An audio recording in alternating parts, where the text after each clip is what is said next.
So hello everyone. The topic from fluid mechanics that we are going to discuss today is dimensional analysis. So what exactly is dimensional analysis?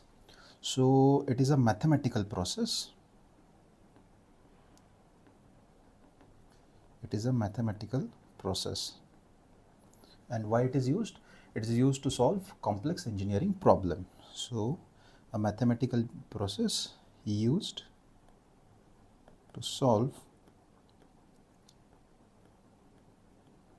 complex engineering problems.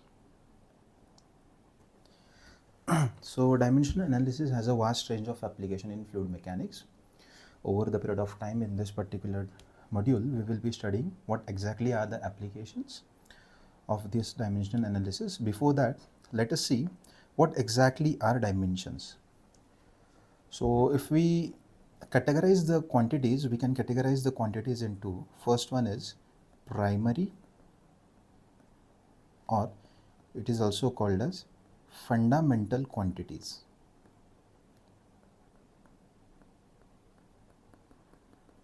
Whereas the second one is derived or secondary quantities.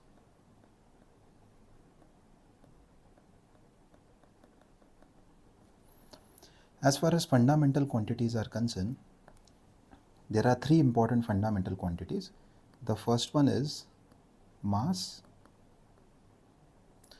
written as capital M, whose unit is kg or kilogram. Second one is length, represented as capital L, and which is measured in meters. And the third one is time, which is represented with capital T, and the unit is second. So if we put them together, the fundamental or primary quantities can be represented as M, L, T. Generally they are represented into a square bracket. Now as far as derived quantities are concerned, derived quantities or secondary quantities, as the name itself suggests, these are derived from the primary ones.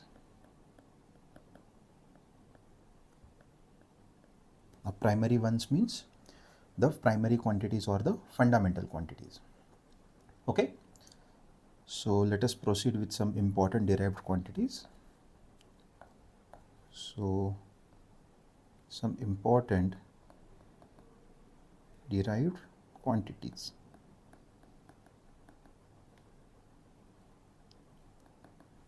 Okay, so number one, first, so the most common derived quantities, that is consider area. So we know that area is measured in meter square or square meter. So as there are three fundamental quantities, mass, length and time, meter square is related to length. So here we have mass absent, so m0. As the unit of area is meter square, so L length is 2 times, and again time is absent. So the dimension of area will be mass 0, length 2 times and time 0. Similarly, volume. So volume is measured in meter cube. Again, mass as length is absent, so we can ignore those two quantities. You can write m0 t0, or you can ignore it, and directly we can write L3 as the unit is meter cube. The third important quantity we can say discharge, generally written as capital Q, and the unit is meter cube per second. So the dimensions will be, again mass is absent, meter cube means length raised to 3 and time means t raised to -1. As time is in denominator, whenever we take it upwards, it will become -1. The fourth important derived quantities is, for example, force or weight. Force or weight, both of them are measured in Newton. Now we know that 1 Newton is 1 kg meter per second square. So likewise, kg means m1, meter means L1, and time means t raised to minus 2. So the dimensions of force, Newton or weight are m1, L1, t raised to minus 2. So we'll try to remember this dimension particularly of force because there are many units in which Newton is present. So every time to calculate the dimension of that Newton and then put it in that becomes tedious. So we will try to remember this. Dimensions of Newton is m1, L1, t raised to minus 2. Similarly, next quantity is acceleration, can be written as a or small g. It is acceleration due to gravity. Unit is meter per second square. So the dimensions will be again mass absent, length 1 time, t raised to minus 2. Number 6 is velocity. Unit of velocity is meter per second. Again mass absent, length 1 time, and t raised to minus 1. Number 7 is stress or pressure. Stress is tau, pressure is p. We know that stress and pressure, both of them are having same unit, so obviously the dimensions will also be same. The unit is Pascal. Generally Pascal is Newton per meter square. Now see, I have already told you we need to remember the unit dimension for Newton. So here the dimensions of Newton have marked stars. So the dimensions are m1, L1, t raised to minus 2. So these are the dimensions for Newton, and in Pascal, in denominator we have meter square. So meter square is L raised to 2. When it will go in the numerator, L raised to plus 1, L raised to minus 2, it will become L raised to minus 1. So the dimension of stress or pressure will be m1, L minus 1, t raised to minus 2. Next important, the dimensions for dynamic viscosity.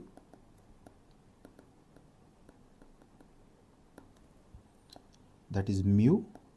We know that the SI unit of dynamic viscosity is Pascal second, and in the previous step we have already formulated the dimensions for Pascal.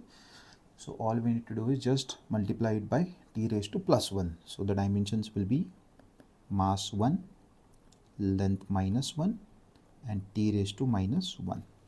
So these are the dimensions for dynamic viscosity. Next, number 9th, kinematic viscosity.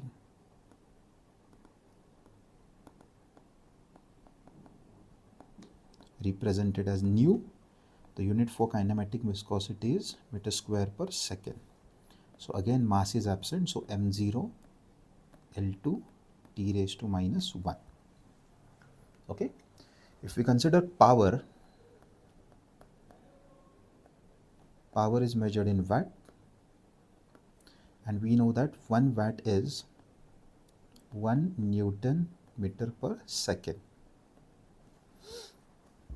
Again, the dimensions of Newton are m1, L1, t raised to minus 2 into meters divided by seconds. So the resulting dimensions of power will be mass 1 times, length 2 times, and time minus 1 times. So the dimensions will be m1, L2, t raised to minus 1. So these are few of the important derived quantities whose dimensions we have found, and these dimensions will be helpful for us in solving the numericals. So area, volume, discharge, force, acceleration, velocity, stress, dynamic viscosity, kinematic viscosity, power. Now let us consider some properties of fluids. So we know that the most basic and initial property of fluid is density. So number 1, density, represented as rho. The unit is mass upon volume, that is kg per meter cube. So the dimensions will be mass is present and length will be L raised to minus 3. Similarly, number 12, we have weight density, which is also called as specific weight, which is written as gamma. The unit is Newton per meter cube. It is weight upon volume. Again, let us see the dimensions of Newton are m1 L1 t raised to minus 2. We will divide it by L raised to 3. So now we have m1 L minus 2 t raised to minus 2. So this is weight density. Similarly, we can find the dimensions for surface tension, compressibility, okay, bulk modulus. So this is all about fundamental quantities and derived quantities. I hope you have got it. So let us move ahead. So the next important thing is dimensional homogeneity.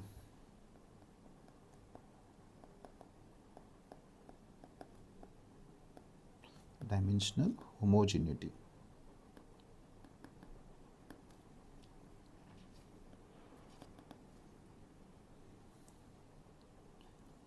So we already know that dimensions are represented in terms of fundamental quantities, that is mass, length and time, m, l, t.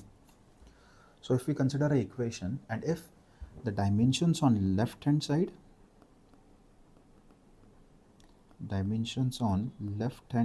LHS of the equation are equal to dimensions on the RHS of the equation, so such type of equation is called as dimensionally homogeneous equation. Let us understand this particular concept with the help of an example. So in flow through pipes, there is a very common equation which is called as equation for frictional loss, that is Darcy-Weisbach equation. And Darcy-Weisbach equation tells that HF is 4FLV square upon 2GD. Okay, where HF is head loss measured in meters, so the dimensions will be L1. Okay, F is coefficient of friction, it is dimensionless.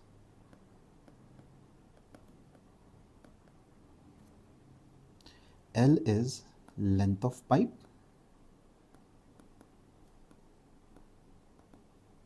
so the dimensions will be again L1. V is velocity in meter per second, but here we have velocity ka square, so velocity ka square will be in meter per second ka square, so dimensions will be L2 t raised to minus 1. G is acceleration due to gravity, the unit is meter per second square, so the dimensions will be L1 t raised to minus 2. And finally, D is diameter of pipe, again measured in meters, so the dimensions will be L1. So if we put all the dimensions in the above equation, that equation is 4FLV square upon 2GD. This is nothing but Darcy-Weisbach equation, so it is Darcy-Weisbach